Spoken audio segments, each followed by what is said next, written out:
तर नमस्कार मित्रांनो, पुन्हा एकदा तुमचं स्वागत आहे M1 ट्रेडिंग स्पेसमध्ये. तर बघून घ्या की आपल्या सेटअप अकॉर्डिंग आज कुठे ट्रेड एक्झिक्यूट झालेले आहेत. आज आपण एक ट्रेड घेतला आणि तोही आपला आज एसएल डे राहिलेला आहे, कारण की निफ्टीमध्ये सेटअप अकॉर्डिंग एकच ट्रेड होता, एकच ट्रेड एक्झिक्यूट केला आणि त्यामध्ये पण आपण एसएल बुक केलेला आहे. तर कशा प्रकारे आज आपण ट्रेड घेतला आणि एक्झॅक्टली कुठे तो एक्झिक्यूट झालेला आहे ते बघून घेऊ आपण निफ्टीमध्ये. निफ्टीची ओपनिंग स्लाइटली आज गापअप होती थोडीशी आणि या लेवलपासून वर ओपनिंग दिलेली होती. फर्स्ट कॅन्डल निफ्टीची बेरिश होती, बट याला जे वीक होते दोन्ही साईडने वीक होते आणि हा जो पीडीएल लेवल आहे हा खूप जवळ होता, त्यामुळे इथे प्रिडिक्ट करणं थोडं ट्रिकी होतं. इथे येऊन जर थांबला असता तर मी तुम्हाला लाईव्ह स्ट्रीममध्ये सांगितलेलं होतं याच्या खाली ब्रेकडाऊन देईल तर आपण डाऊन साईडला एक प्ले करू, बट यांनी इथनं बाहेर ॲक्टिव्हेट झाले. सेम रिॲक्शन आणि कालच्यासारखंच दाखवलेलं आहे, बट डायरेक्टली होतं. इथे जर थोडंसं सेंटिमेंट आपल्याला दिसले असते की बाईंग साईड जाऊ शकतो तर आपण बाईंग साईडला घेतलं असतं आणि या लेवलपासून तर या लेवलपर्यंत आपण मोमेंटम कॅप्चर केलं असतं. बट तसं न करता निफ्टीने जे मोमेंटम दाखवलेली आहे ते डायरेक्ट दाखवलेली आहे आणि हा जो रेजिस्टन्स लेवल आहे याला डायरेक्टली आणि इथे हिट केलेला आहे. तिथनं हा खाली आला, खाली आल्यानंतर ही जी मुवमेंट होती ही पण डायरेक्ट होती, खाली आला तर ही पण डायरेक्ट होती.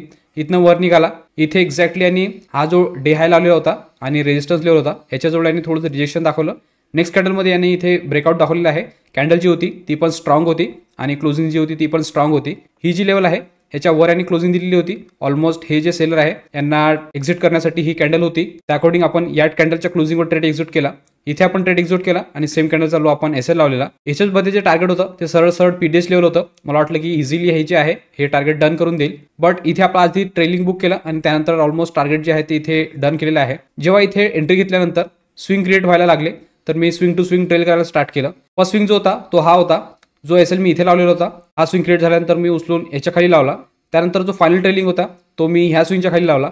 इथे एक्झॅक्टली निफ्टीने एक रेजिस्टन्स फेस केला, इथनं रिव्हर्स झालेला आहे. तर इथे लावला जो ट्रेलिंग आहे तो या कॅन्डलमध्ये इथे बुक झाला. त्यानंतर पुन्हा व्होल्टिलिटी क्रिएट केली आणि अपसाईडला डायरेक्शन दाखवलेलं आहे.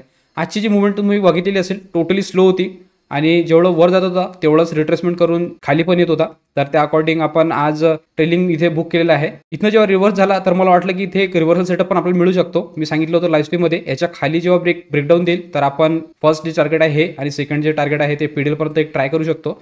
बट त्यांनी तसं न करता जे लेवल आहे ते होल्ड केलं आणि कंटिन्यू अपसाईडला मुवमेंट दाखवून जे टार्गेट आहे ते डन केलं.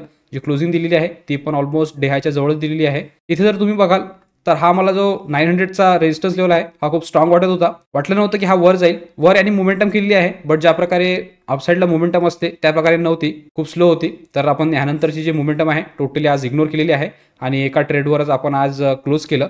जो ट्रेड होता आपण इथे एक्झिक्यूट केला. या लेवलपासून तर आपण या लेवलपर्यंत त्याला कॅरी केलं आणि या लेवलवर आपला या कॅन्डलमध्ये इथे बुक झालेला आहे. तर इथे तुम्हाला समजलं असेल की एक्झॅक्टली आपण कोणत्या लेवलवर ट्रेड एक्झिक्यूट केला आणि कोणत्या लेवलवर आपला तो बुक झालेला आहे ते. आणि ह्याचबरोबर बघून घेऊ की बँक निफ्टीमध्ये आपण ट्रेड का बरं एक्झिक्यूट केलेलं नाही आहे ते.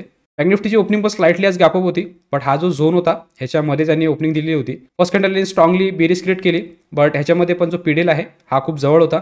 इथे मला वाटलं की एक डाऊनसाईडला ट्रेड मिळू शकतो, बट या कॅन्डलने जी क्लोजिंग दिलेली आहे पीडीएलच्या वर दिली, त्यामुळे आपण याला इग्नोर केलं. एक्झॅक्टली पीडीएलवर बाय ॲक्टिव्हेट झाले, याला अपसाईडला पुश केलं.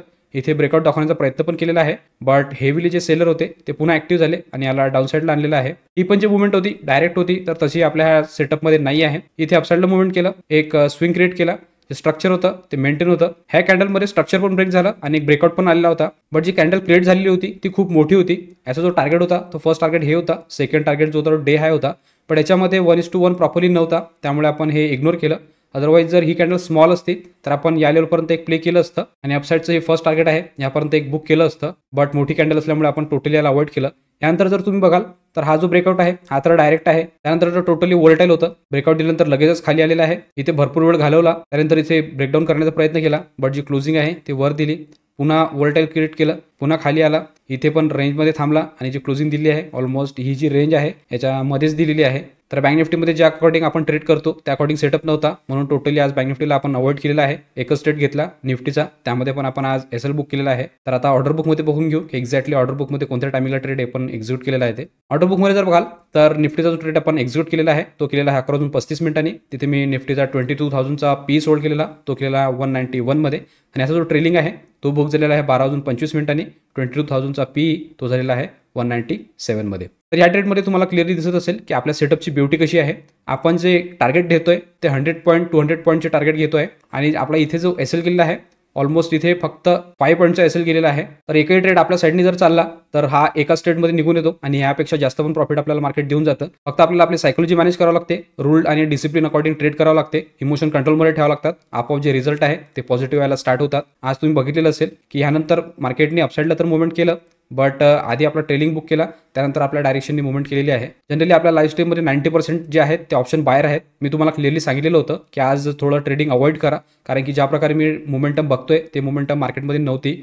टोटली न्यूट्रल जे स्ट्रॅटेजी अकॉर्डिंग ट्रेड करतात त्यांच्यासाठी आज मार्केट होतं. वोल्टाईल मोमेंटम केलेली आहे आणि एका रेंजमध्ये पूर्ण वेळ घालवलेला आहे. तर भरपूर जणांनी आज ट्रेडिंग अवॉइड केली आणि त्यांचं कॅपिटल सिक्युअर केलेलं आहे. तुम्हाला पण आमच्यासोबत जोडून लाईव्ह लर्निंग करायची असेल तर तुम्ही स्क्रीनवर दिलेल्या नंबरवर कॉल किंवा व्हॉट्सअप करू शकता आणि डिटेल घेऊ शकता. डिटेल घेतल्यानंतर लगेच तुम्ही आमच्यासोबत लाईव्हमध्ये जोडू शकता आणि तुमची लर्निंग वाढवू शकता. त्याचबरोबर जे मी रोज एक्झिक्युशन व्हिडिओ अपलोड करतो यामध्ये पण तुम्हाला काही पार्ट व्हॅल्युएबल वाटत असेल किंवा काही लर्निंग मिळत असेल तर तुम्ही चॅनलला सबस्क्राईब करू शकता आणि व्हिडिओला लाईक करू शकता, जेणेकरून येणारे सगळे अपडेट तुम्हाला कंटिन्यू येत राहतील. तर इथे तुम्हाला आजच्या ट्रेडचं एक्सप्लेनेशन समजलं असेल तर आजच्या अपडेट व्हिडिओ पुरतं एवढंच ठेवू. भेटूया उद्याच्या व्हिडिओमध्ये. तोपर्यंत शिकत राहा, इम्प्लिमेंट करत राहा. गुड लक, बाय.